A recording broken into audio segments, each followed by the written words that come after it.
Hello दोस्तों, मैं अजय यादव आपको इतिहास पढ़ा रहा हूँ। इतिहास आपको बता दूँ कि 3 पार्टों में डिवाइड है।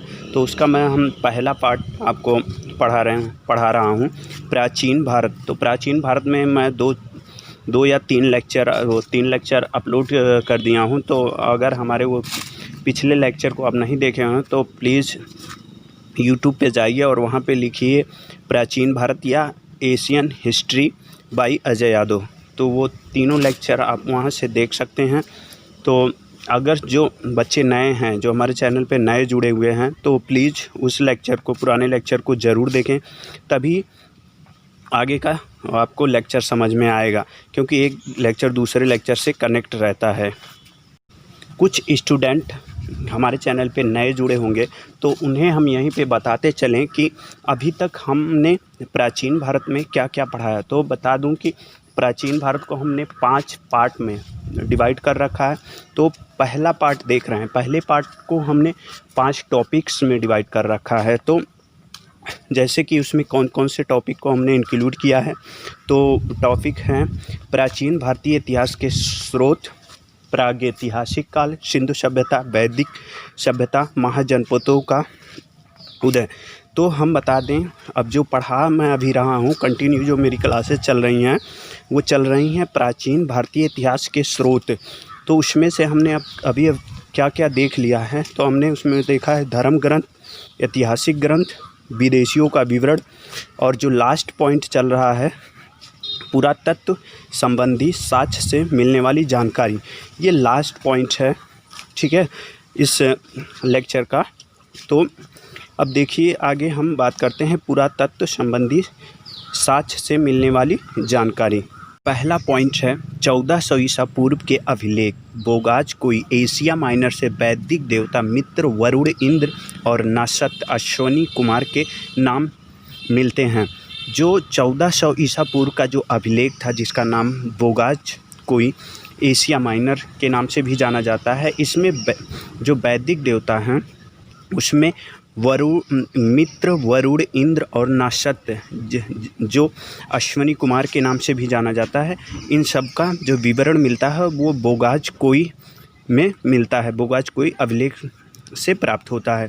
दूसरा पॉइंट है मध्य भारत में भगवान धर्म विकसित होने का प्रमाण यवन राजदूत हेलियोडोरस के बेस नगर विदिशा गरुड़ स्तंभ लेख से प्राप्त होता है। क्या है, जो मध्य भारत में भगवान धर्म जो विकसित हुआ था उनका जो प्रमाण मिलता है वो यमन राजदूत थे हेलियोडोरस के बेस नगर जो पहले नाम हुआ करता था, अब उसका नाम विदिशा है, विदिशा गरुड़ स्तंभ लेख है, वहाँ से प्राप्त होता है। तो ये पॉइंट जो मेन पॉइंट है, आप उसको केयरफुली ध्यान दीजिए, देख लीजिएगा। जैसे बोगाज कोई एशिया माइनर के नाम से भी जाना जाता है, बेस नगर विदिशा के नाम से भी, अन्य नामों से भी जाना जाता है। तो ये मेन पॉइंट है, इसको आप केयरफुली। सर्वप्रथम भारतवर्ष का जिक्र हाथी गुम्फा अभिलेख में है। सर्वप्रथम दुर्भिक्ष का जानकारी देने वाला अभिलेख 100 गौरा अभिलेख है। सर्वप्रथम भारत पर होने वाले हूण आक्रमण की जानकारी भीतरी स्तंभ लेख से प्राप्त होती है। सती प्रथा का पहला लिखित साक्ष्य एरड़ अभिलेख शासक भानुगुप्त से प्राप्त होती है। तो इनको हम याद करने के लिए बेहद आसान सा ट्रिक बताऊंगा, बहुत आसान ट्रिक बताऊंगा दोस्तों। आप उस ट्रिक को केयरफुली ध्यान से सुनिएगा, ठीक है। तो चलिए वो ट्रिक क्या है हम बताएंगे अभी। सर्वप्रथम भारतवर्ष का जो जिक्र है वो कौन से अभिलेख में है, तो वो हाथी गुम्फा अभिलेख में है। तो देखो, तो भारतवर्ष जान ही रहे हैं आप, हाथियों के लिए मशहूर है। तो अब इससे रिलेट करके याद कर सकते हैं कि भारतवर्ष हाथी गुम्फा अभिलेख। दुर्भिक्ष जो है, दुर्भिक्ष समझ लो कि एक भिक्षा से रिलेटेड है। तो भिक्षा हम सारे जहां में मांगते हैं, ठीक है। तो दुर्भिक्ष 100 गौरा अभिलेख से, तो इससे आप रिलेट करके याद कर सकते हैं भारत पर हूण आक्रमण। तो हूण आक्रमण कौन से अभिलेख से मिलते हैं, तो हूण मतलब कि हुड़ आक्रमण किसी भीतर में जाके आप आक्रमण करते हैं, बाहर से करते नहीं हैं। तो आप इससे रिलेट करके याद करते सकते हैं कि हुड़ आक्रमण भीतरी स्तंभलेख। और सती प्रथा का मतलब होता है कि पति पत्नी को एक साथ रहना। तो इसमें देख सकते हैं कि सती मतलब सात, एक से रिलेट करके एरड़ अभिलेख जिसके शासक थे भानुगुप्त। तो इससे रिलेट करके आप वेरी इजीली याद कर सकते हैं। अगर मेरे द्वारा दी गई जानकारी से आप संतुष्ट हैं तो प्लीज़ हमारे इस वीडियो को लाइक करें और शेयर करें। अगर भी हमारे चैनल को सब्सक्राइब नहीं किए हैं तो सब्सक्राइब कर लें। अगर हमारे चैनल पे नए हैं तो भी हमारे चैनल को लाइक और शेयर करें और चैनल को सब्सक्राइब कर लें। तो मैं इसी प्रकार से आपको इतिहास पढ़ा रहा हूँ और ये मेरा जो क्लास है कंटिन्यू चल रहा है। अभी मैं जो है एशियन हिस्ट्री पढ़ा रहा हूँ, ठीक है। इसी तरह से मैं आगे मध्य भारत और आधुनिक भारत भी पढ़ाऊँगा। कंटिन्यू हमारी क्लास चलती रहेगी। जबकि हमारे यूट्यूब चैनल ऑफिशियल चैनल का नाम है अजय यादव कूल, ठीक है। इसी चैनल पे हम अपने लेक्चर को अपलोड करते हैं और इसी लेक्चर को आप देखते रहिएगा।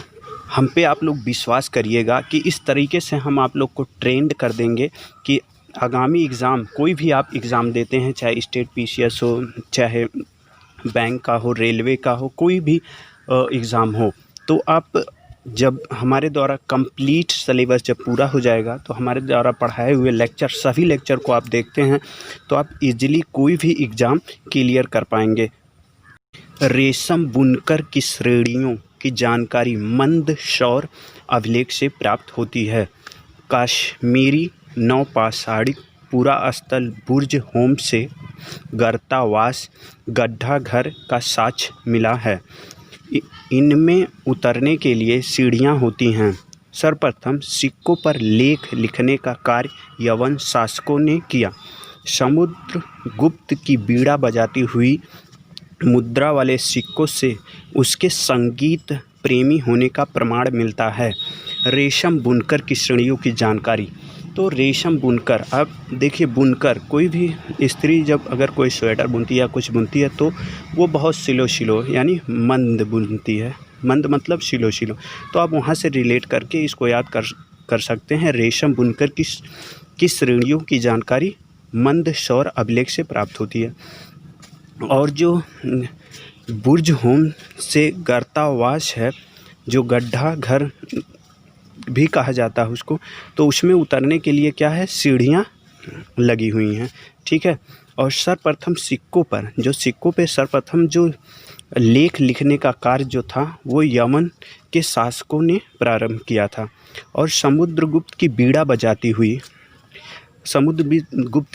बजाती हुई जो मुद्रा हैं, उससे क्या, जो उसके सिक्के हैं, उससे यह प्रतीत होता है कि समुद्रगुप्त जो है वो संगीत प्रेमी होने का प्रमाण मिलता है। यानी कि समुद्रगुप्त जो था वो संगीत प्रेमी था।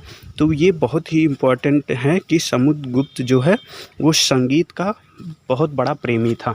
तो इस फैक्ट को आप याद रख लीजिएगा, ज़्यादा क्लियर आप ध्यान दीजिएगा कि समुद्रगुप्त जो है वो संगीत प्रेमी था। तो मैं बता दूं कि इस लेक्चर को हम बहुत मेहनत से आप लोग को पढ़ा रहे हैं और समझा रहे हैं। तो प्लीज़ अगर ये लेक्चर आपको समझ में आ रहा है तो प्लीज़ हमारे चैनल को लाइक करें और शेयर करें। अधिक से अधिक अपने दोस्तों को शेयर करें, जो पढ़ना चाहते हैं उनके पास ये लेक्चर पहुंचाएं।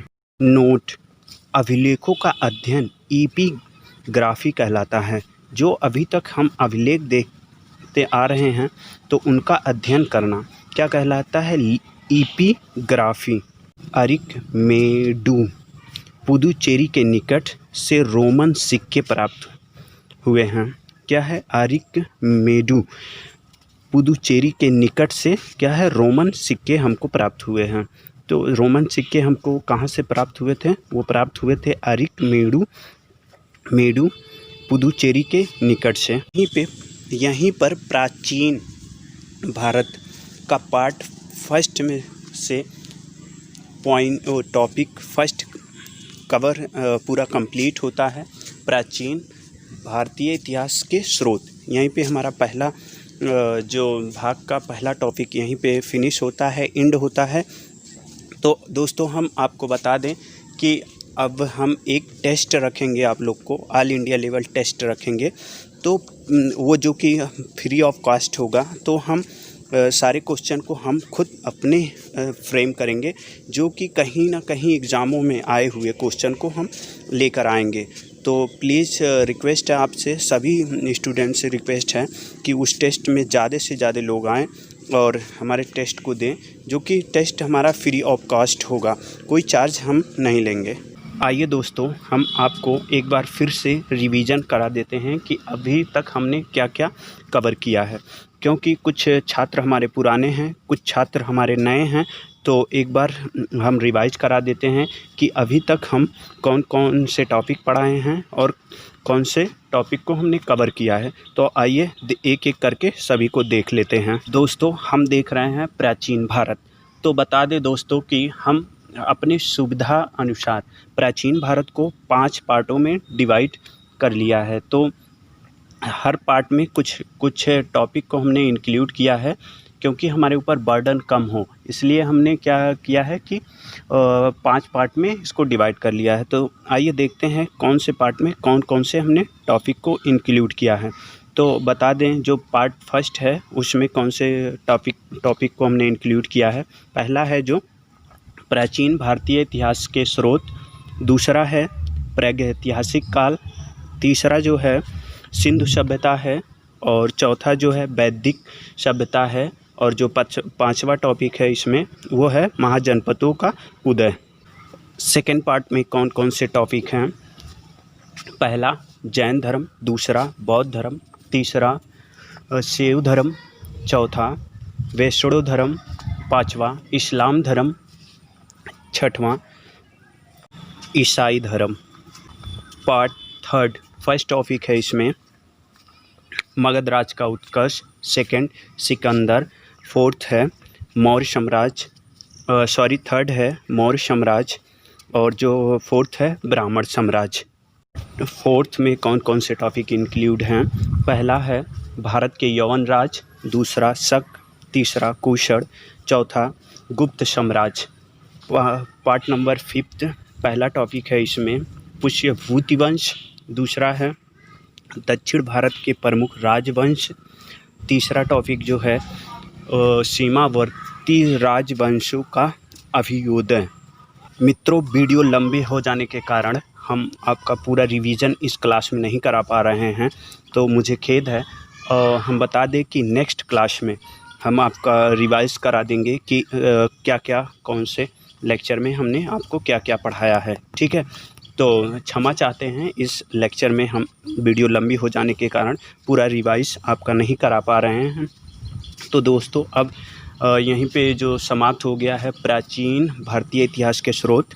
तो आगे कौन सा हम टॉपिक आपको कवर करने वाले हैं, प्रागैतिहासिक काल, हम आगे नेक्स्ट लेक्चर में आपको पढ़ाएंगे। तो हमारे इसी प्रकार से आप सभी लेक्चर को आप देखते रहिएगा। तो इसी के साथ जय हिंद, जय भारत।